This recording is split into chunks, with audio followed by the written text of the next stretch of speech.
On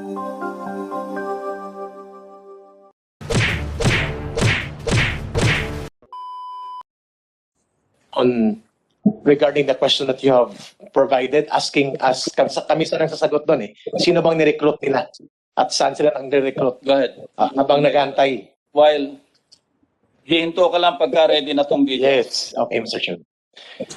Mga kababayan, Mr. Chairman, Mr. Senate President, hindi po totoong hindi involved si Teddy Casino, si Antonio Nino, at si Nery Colmenares sa underground movement. Si Nery Colmenares po, hindi pa siya congressman, ay na-meet ko na siya sa Iloilo City 2001 April. Kasama po si sa Toro Campo at si Teddy Casino. Hindi po yun meeting ng Bayan Muna lang.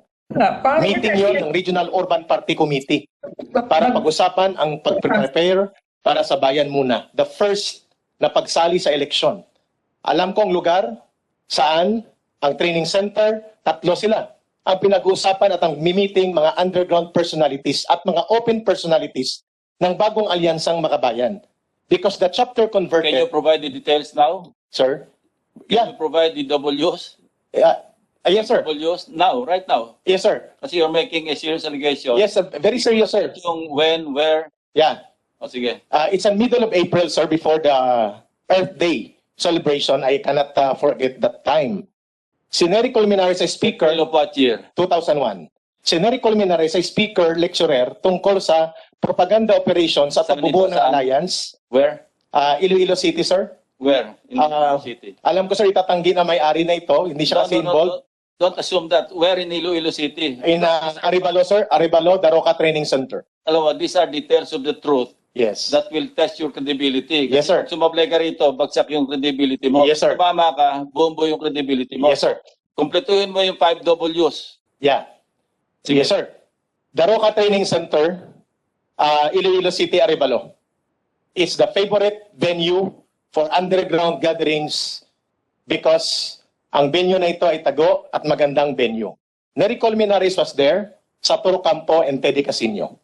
And they were there to meet the representative of CPP Regional Urban Party Committee in preparation for the electoral campaign design kung saan ang mga chapters ng bagong alyansang makabayan at mga organisasyon nito ay itatransform ayon sa dokumento at directive ng CPP na i-transform to become chapters for the electoral machinery.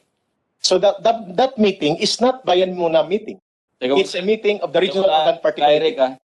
baka deliberately dinidelay nyo yung preparation of video nyo. No, sir. Just go on, prepare it. Sabi ko sa kanya, he should stop the moment the video is ready. Sir, we will do that. Sige. Can I proceed, Mr. Chairman, Mr. Senate President? Tinatanong niya sino ang nag-recruit, sino mga na-recruit niya. So of course, tama yung sagot kanina kasi ang recruitment namin ay organizational process. It's not an individual responsibility alone. But did I meet also Teddy Casino? Aside from the meeting in Arevalo, Iloilo City in 2001, meeting ng Communist Party ng mga kabataan pa kami. Yes, in Boracay. Nandun siya. That was a CGP convention. Ano ba yun? Kindly- Can I be allowed my time, Mr. Chair? Kanina, hataw siya ng hataw, pinabayaan siya ng chairman. Sinungaling ka eh. Kita mo. Kindly, Oh.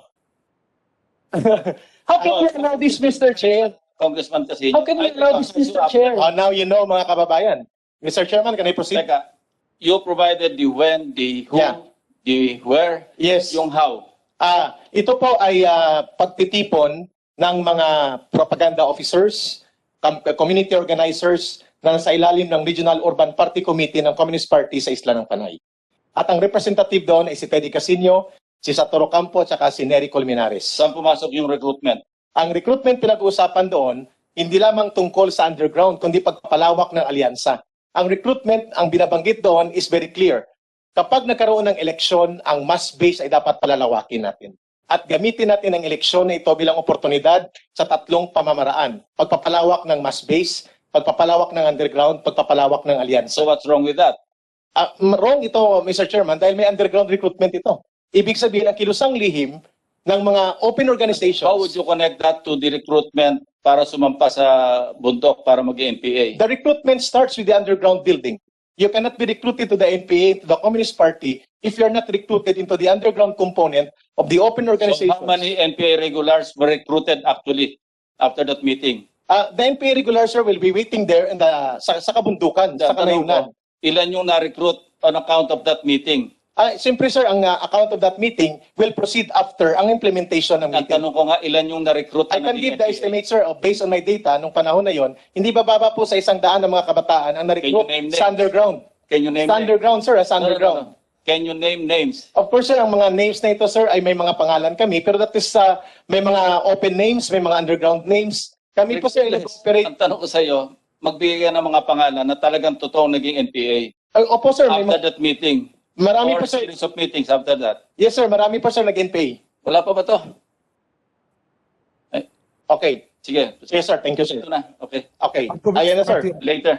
Thank you, o sir. CPP ay siyang namumuno sa This Pambansa is now Demokratiko Manuel, friend.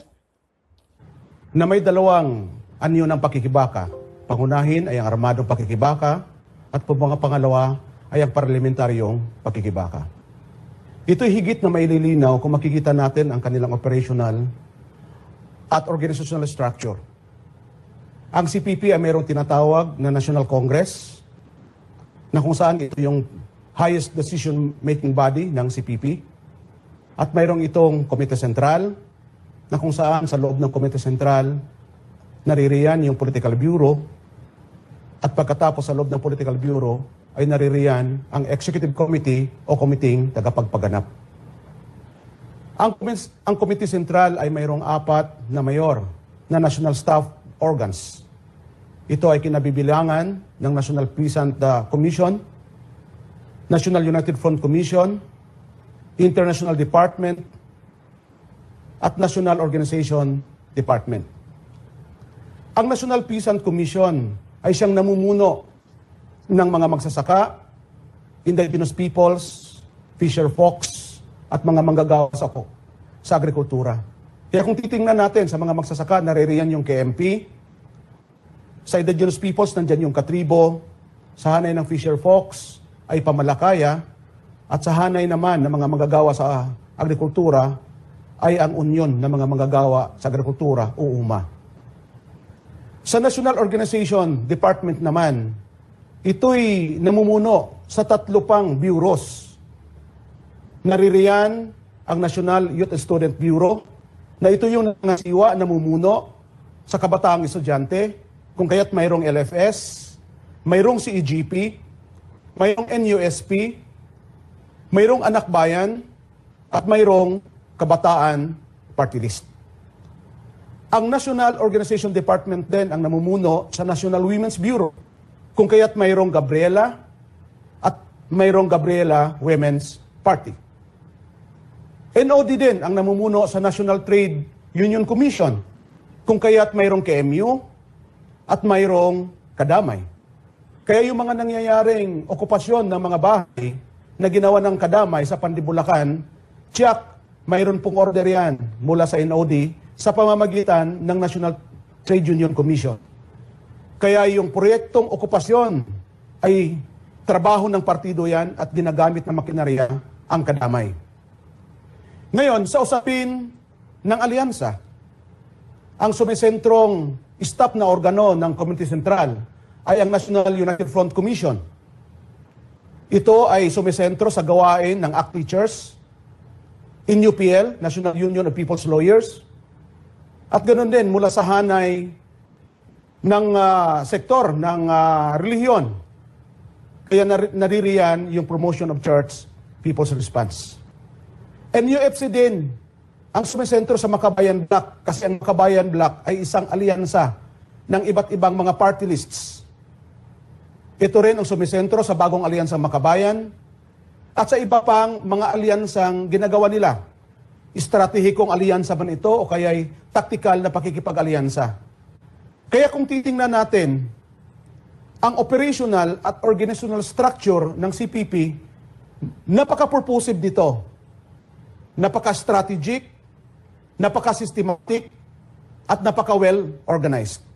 Tagos ito mula nasyonal hanggang local na level, at tagos ito sa iba't ibang sektor ng lipunan.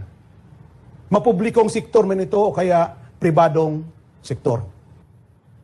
Bilang isang dating membro at kadre ng Communist Party of the Philippines na umabot hanggang Antas, Rion, mapapatunayan ko na yung iba't ibang party list sa ilalim ng Makabayan Bloc, gaya ng Bayan Muna, ACT Teachers, Gabriela Women's Party at Kabataan Party, ay mga organisasyong pinamumunuan ng Communist Party of the Philippines.